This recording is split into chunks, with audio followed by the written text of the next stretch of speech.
To begin this morning, Myrna and I wanted to give you a context about why we're all together and why risk assessment, safety planning, and risk management is so important. And Myrna and I want to highlight some of the major findings from the Ontario Domestic Violence Death Review Committee.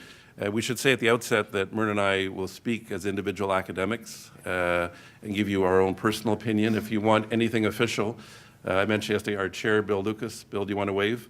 Our regional coroner and the chair of the Ontario Death Review Committee, Bill Lucas, is here. And if you want, those of you starting committees or having ideas, Bill is available for consultation throughout the conference, and I know he'd be very happy to share some of the things we do. Actually, in your package is the annual report just released from the Ontario Domestic Violence Death Review Committee, so it highlights, I think, some of the key findings and certainly some of the trends over the last 10 years. The reason that I think we're really motivated to try to do something different and better across the country is that the research consistently suggests that at least 85% of homicides, domestic homicides, have 7 or more risk markers. So, I think Neil last night mentioned that there are, there may be up to 20% of cases that are really hard to predict, but the vast majority look to us like domestic homicides are the most predictable and preventable of all homicides, certainly with hindsight.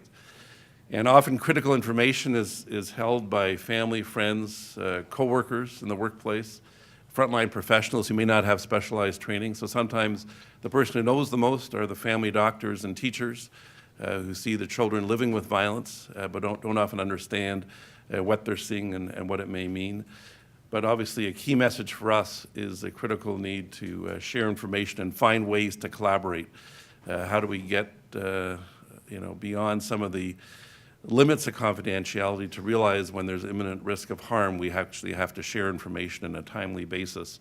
And in some cases, there's actually obligations. Some of the legislation, for example, and even in Ontario in the Police Act, there's actually an obligation to share information when you're looking at working together to save lives. We're also going to focus on the fact that children are at risk in a variety of ways, and we'll have a panel later on looking at the issues around children, but we're seeing more and more cases where children are also either witnesses to homicides or, in fact, homicide victims themselves. And many of the cases often involve situations where somebody can't get access to their ex-partner, but they still have access to their children. We have situations where the criminal court and the family court really haven't collaborated or shared information, and we put children in harm's way. So clearly that's a major issue.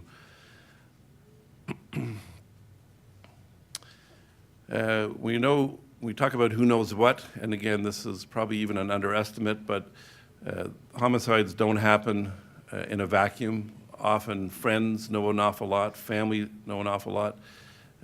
Police have information that's critical in 4 out of 10 cases.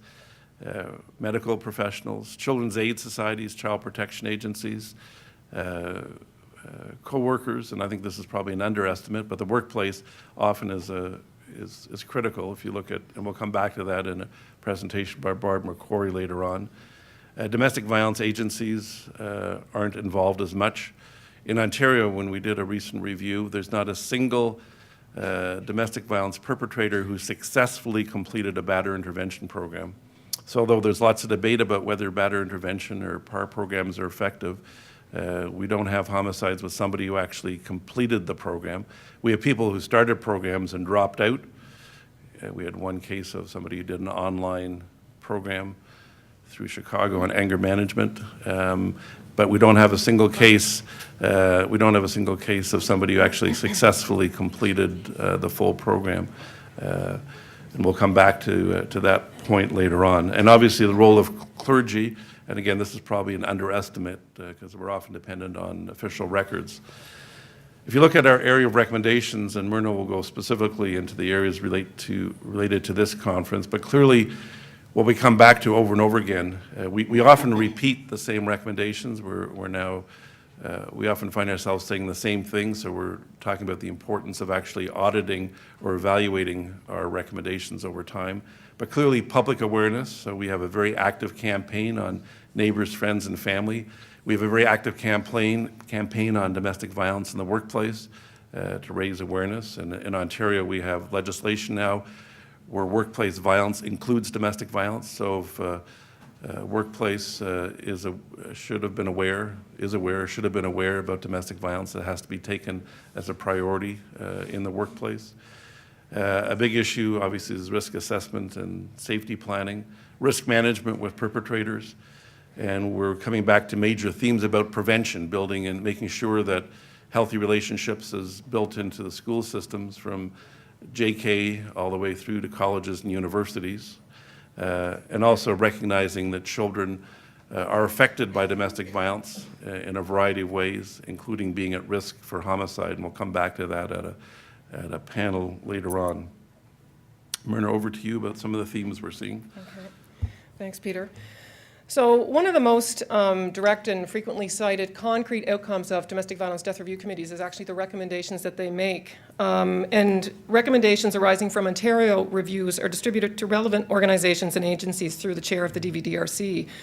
So we just wanted to provide some context today on some of the recommendations over the past 9 years that have related to risk assessment, risk management, and safety planning, just to give a larger picture to help sort of feed into what we're talking about over the next 2 days. And obviously, these recommendations are unique to Ontario, but there's probably many of them that would be resonating with you as well.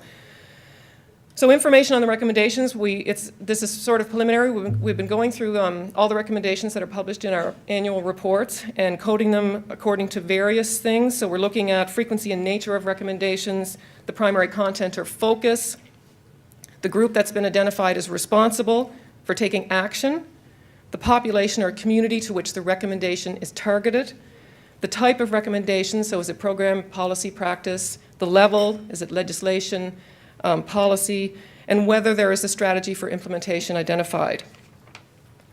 So during the past 9 years, and again the report is in your handout, we've had 144 cases reviewed that involve 219 deaths, and these case reviews have resulted in 217 total recommendations. And again, there's been some repeats, but that's the number that I'm dealing with right now. So looking at the content or focus area, obviously, one recommendation will potentially have more than one content or focus area, so we've coded for multiple areas. So for example, there could be risk assessment, and it could talk about training, so we code for both risk assessment and training. So just focusing on the three that we're concerned with today, risk assessment, risk management, and safety planning. Out of the 217, almost 1/3 of the recommendations during this period had risk assessment as a content or focus. So 1/3. 18% had content or focus that was on risk management, and 9% of the recommendations had content that was focused on safety planning. So what does this mean in terms of what is actually going on in the particular cases? So looking at 2003 to 2009, which looked at 93 of the cases, this means that risk assessments were done in 18% of the cases, risk management was done in 27% of the cases, and safety planning was done in 12% of the cases. Now, this could mean that these particular cases they weren't types of cases for which risk assessment, risk management, or safety planning actually was relevant. However, it's interesting to look at comparing the first 4 years, the early years of the death reviews to the later years. And in all areas, risk assessment, risk management, and safety planning have increased in their presence in the recommendations. So we went from a certain level, seeing them in recommendations in the earlier period, to increased proportion of the recommendations focusing on this in the later period, which means that there still is work to be done.